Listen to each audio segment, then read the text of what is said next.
What up guys, Drew Nearpost back again with another video. This time I'm going to be recapping and dissecting each group in the Copa America. The first three groups, A, B, and C, are done.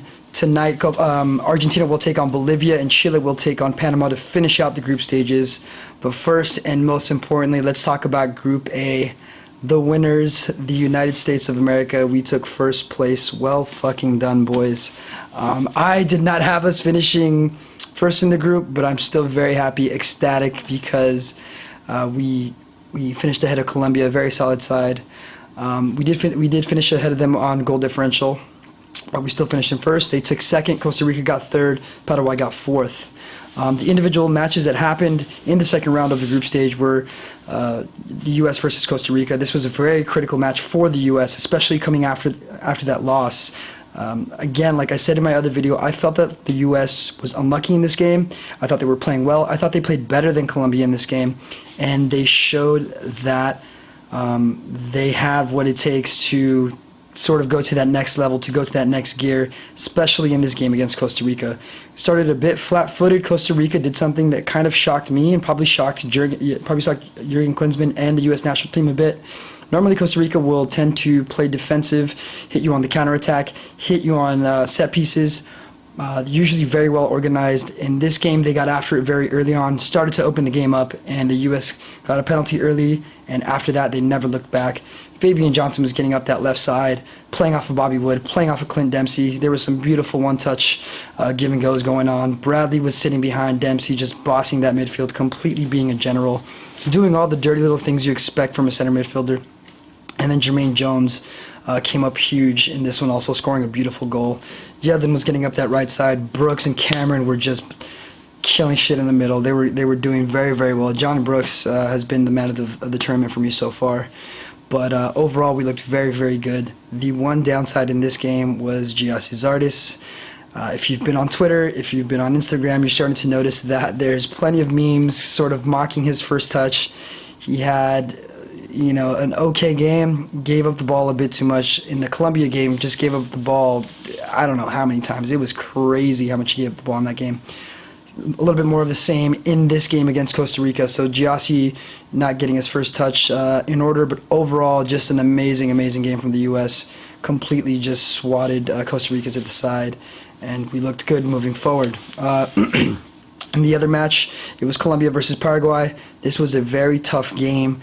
Colombia early on looked set to steamroll Paraguay, but they took an early 2-goal lead after Victor Ayala scored that 30-yard shot from on the right side, I believe, of the 18-yard box. It was just, Paraguay woke up after that. You kind of sensed that the momentum was changing a little bit. Colombia got stunned, Ospina got stunned, and Paraguay really sort of came into their own. It was vintage Paraguay after that. They got after it. They started attacking. Ospina had to make some incredible saves, and they were unlucky to end up losing that game. Or they should have drawn that game, in my opinion, but you know, good on Colombia. They have more veterans, better players, and they ended up winning that game 2-1. In the final round of Group A, the U.S. would take on Paraguay, and I was very nervous in this game because I thought I've always felt Paraguay was a very difficult side to break down. They're a very tough, physical side. So I thought Paraguay would be difficult opposition for the U.S. no matter what. On top of that, I felt like they kind of started getting momentum late on in that Colombia game, and I felt that they were going to take some of that swagger into this game, and the U.S. shut them down beautifully. This was a great performance on a lot of levels, but primarily because the U.S. did not concede possession like they often do. This was, make no mistake, this was a very tough opposition, South American opposition. We were at home field on a major tournament in our backyard, like I said, and the U.S. showed what great teams show in that even though we went a man down with those silly back-to-back yellow cards by DeAndre Yedlin within a minute or 2 minutes or something like that, that second foul was so ridiculous. But anyway, we showed that we have what it takes to slow the tempo down, maintain possession. We were clinical. We didn't waste possession like we often do. And Gyasi Zardes actually turned up in this game, played very well, showed his physicality, showed his speed, gave a good cross to Dempsey. Dempsey hit it one time with his left foot. Great goal. And then at the back, John fucking Brooks, bro, he just killed it. I believe it was Victor Ayala who had a one-on-one breakaway. John Brooks ran him down, beautiful slide tackle, well-timed, clean, stopped the goal. And on several occasions, he was just there at the right place at the right time. John Brooks is blossoming him into his zone, and Jeff Cameron is right there. I'm really excited about this partnership, especially in this game. They showed just an incredible amount of not only talent and potential, but I think you see the difference of playing in Europe at these big teams in Germany and in England respectively. They showed the sort of calm and resolve that it takes to play at that level, and they had that. Both of them had that, so it was great to see. U.S. did very well in that game, of course, very excited. I still thought they were going to finish second. I thought Colombia was going to come in and pretty much demolish Costa Rica, but that didn't happen at all.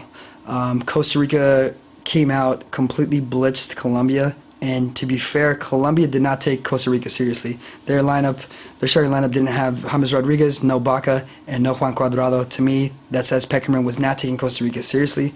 They were taking Costa Rica lightly, and Costa Rica showed up out of nowhere, and it was great to see.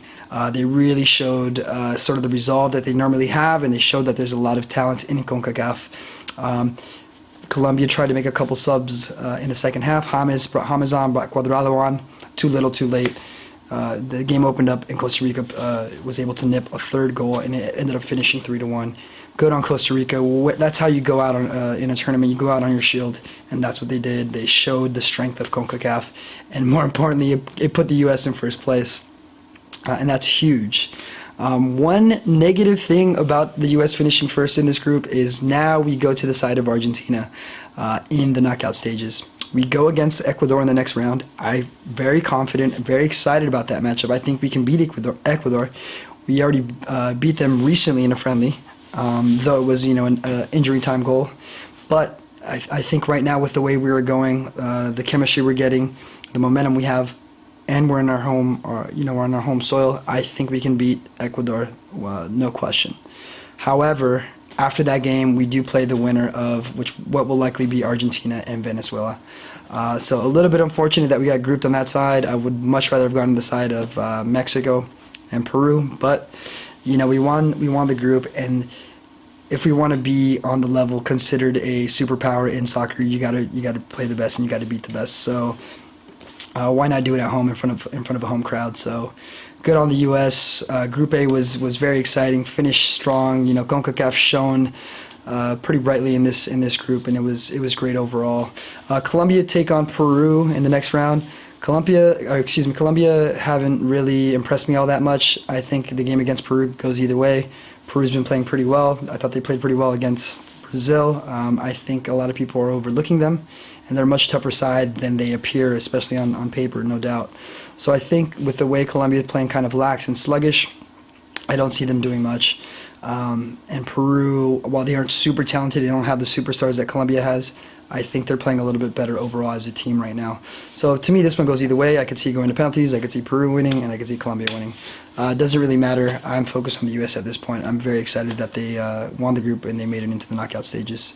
So yeah, that pretty much concludes my analysis. If you have any thoughts, concerns, hate, love, whatever, hit me up in the comments. And please stay tuned for my Group B analysis, which will be uploaded in a few hours or so.